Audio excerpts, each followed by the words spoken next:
breaking down the Rams. And guess who's happy? Live coverage. The owner, the GM, Jerry Jones. Oh, there. Hey, guys. How good did that feel today? Well, of course, that's to get you out of the whatever you're in. And I must say, I guess I'm going to have to get me a new corn flip collar out there. But no, seriously, really proud because that does renew the team's confidence in its work. And we have all the respect in the world for the Rams. You know we do. Almost this time last year, they taught us a lesson in the running game, and we know they're well coached and a good team. So this one was richly deserved and came along at a good time for us. Do you wonder where this team has been all year? Well, I don't want to go there. I just know that I'm buoyed by the fact that they're going to get this shot of inspiration, shot of confidence in what their hard work can do when it pays off.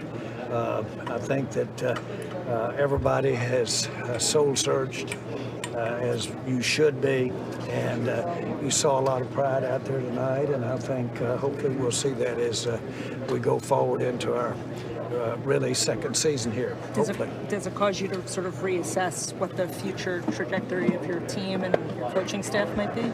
I don't know that that implies that I had concluded and had assessed the future, and that's not correct. And so I had not reached that point, and wouldn't under any circumstances until this season is over. What it does remind me is the season's not over, and that's a plus thing. We've got a long road to hoe, but we've got a huge challenge coming up here this weekend up in Philadelphia, and but this is what the doctor ordered to get ready to go play the Eagles. Jerry, besides their level of confidence, what about your level of confidence that maybe they can soul search for another 3 or 8 weeks? Well, I'm not so sure that my confidence level is meaningful here, really, at this juncture. What's meaningful is for these guys to go out and see some rewards from doing the kinds of things that you'd expect, good practice habits, good health, good players. You'd expect them to have a better go of it than we did against a couple of those teams the last 2 or 3 weeks. This did that today because, again, all the respect in the world with the Rams. Can you talk about how you did? Win that you believe can turn things around for this franchise? Well, I think this is home. I think this is a team that played in the Super Bowl last year, the Rams I'm talking about. This is a team that I know have really outstanding players, and I know them to be well coached. And so a win like this has that credibility as far as there's no adage. Once you see a player do it, you know they can do it. Once you see a team do it, you know they can do it. And it went right for us. It wasn't like it started off right. And it seemed like the first 3 or 4 significant things that happened out there tonight was going to be really not nightmarish, but not go our way. And of course, they played through that. But this is a great way for us to not get over, but for us to put in perspective what the last 3 or 4 weeks have meant and how to pull out and make something good happen. It is possible for this team to be a part of a team that they can remember all their lives in a positive way. Can you talk about how you did it, Jerry, with the run game and Zeke and Tony Pollard? All right, here's an updated look at the NFC playoff picture. So momentarily, the Eagles had moved into that top spot in the NFC East, but the Cowboys taking that back. Again, these two teams playing next week. Massive contest. And the Niners moving down to that wild card spot. Now, we're going to go to Jason Garrett right now after the Cowboys win. We knew the challenges were going to be there for us in all 3 phases of our team, and we had to step up to the challenge and play at a high level, and we did that today. You talked about scoring touchdowns on 4 consecutive possessions, something you haven't done since the opener, and just what was going right for you there, what you were doing? Yeah, obviously a big part of this game was to control the line of scrimmage and run the football and be physical with their front. They got an outstanding front. They got elite players up there, and we challenged our guys to block them, and they did a hell of a job. I thought Zeke ran the ball really well. Obviously, Tony Pollard came in, did a great job for us, so that combination was really good for us. And then you get so much off of that. The first touchdown was a big-time throw by Dak and a hell of a catch by Witt, and we just did a good job cashing those drives in.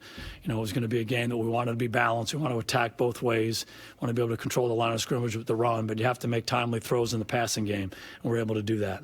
Coming into the game, what did you think about your team in terms of the last 3 losses and how they were handling things? Our guys are off the charts. We have big-time players on our team. We have great leadership on our team, and guys just came to work. They worked hard all week long and just did everything they could to prepare the right way, and that's really what the focus was. We practiced on Monday. Let's have a great Monday. They're off on Tuesday. Do what you need to do to get ready for Wednesday, and on and on and on. And I just thought they were locked in. They were honed in. They did the things necessary to go play well against a really good football team. What did 2 97-yard drives do for a mentality of a team? Oh, those are big. Those are big, and our ability to run the ball, our ability to make timely throws, and keep those drives alive was significant. Again, this game was going to be about controlling the line of scrimmage, the big guys up front, handing the ball to Zeke Elliott, and I thought those guys did a fantastic job. When Dak had opportunities to make throws, he and the tight ends and the receivers cashed in at timely moments to keep drives alive, and timely moments to cash in at the end of drives. So a good mix of run and pass, and really good drives, and those are important drives for you. You mentioned it earlier with the Witten catch, but can you talk about that catch a little bit more, and also Sean Lee's performance and what those 2 guys kind of gave you today as far as... Yeah, they're great football players, and they've been great football players for the franchise for a long time, and they're guys that we rely on to play at a very high level and also to have a really positive impact on our team, and they do that every day. And they're ready for their opportunities, and they cash in on them. Witt was very productive early on in the ball game, caught a lot of different balls, and just made a hell of a play on that touchdown. I mean, Dak, had to drive the ball a little bit and kind of put it a little bit behind him, but Witt reaches back and makes the play and allows us to cash in on that drive, convert a 3rd down and score a touchdown, after we had a good drive. And that's big. That's big early on in the game. And then obviously we're up by a couple scores prior to the half, and then Sean makes that big time play. And, Sean's been a ball guy ever since he's been here. He's made a number of those kinds of plays throughout his career. And, if you think about both those guys, they represent everything you want in your organization, everything you want in terms of their preparation, their love of the game, their willingness to put team first, and then their performance and how much they love it and how much they care about it. And I think that was reflected in their performances today. Driving to the stadium, did you know Sean? So it's all good with Dallas right now. They're really impressive, like you guys had mentioned, probably their best game of the year. But where's your trust level with them? Because this is a week-to-week thing with this team. Well, listen, if you look at this team, I believe they beat the Rams like we've seen the Rams be beat this season before. But you still have to go out and execute. And we've seen the Dallas Cowboys lay an egg. They looked prepared today. They looked as like a team with energy. And that's what you need going into Philly next week. And I believe that they will win. I believe they're the better team. I believe that the Philadelphia Eagles are depleted from a skill level standpoint. But it's still going to be a fight because the NFC East always is. I think they have the better players, the healthier players, and the Dallas Cowboys will represent the NFC East in the playoffs. I think when the Dallas Cowboys are playing their best football, they can play with anybody in the NFC. I mean, I think they're a team, when you look at them, they're not void of talent. They have a lot of talented players on both sides of the ball, kind of at every level. And when Dak is playing well and they're running the football, and Cooper's winning one-on-one matchups, the offensive line's they're hard to stop. Then you look at them defensively, they've got a legit pass rusher, they've got good defensive backs, they've got linebackers that can make good plays. I look at them and I think they could be one of these teams that if they get in, they could be a dangerous team because their best can be just about as good as anybody in the NFC's best. And I think that's the thing that scares you about them winning the NFC East and getting a home game. If you're the San Francisco 49ers or if you're the Seattle Seahawks and you finish 12-4 and you don't get to win the NFC West, you might have to go down there and play. And if this team plays well, they can beat you. And it wouldn't be the first time we've seen a 7-9 in the playoffs. I mean, if you look at Eli Manning, his legacy is is built on taking teams that barely get in to the Super Bowl because they get hot. And I agree with Tim. If this team gets hot, if Ezekiel Elliott begins to run the ball and they protect Dak, they have a chance. All right, let me ask you this. Just real quick.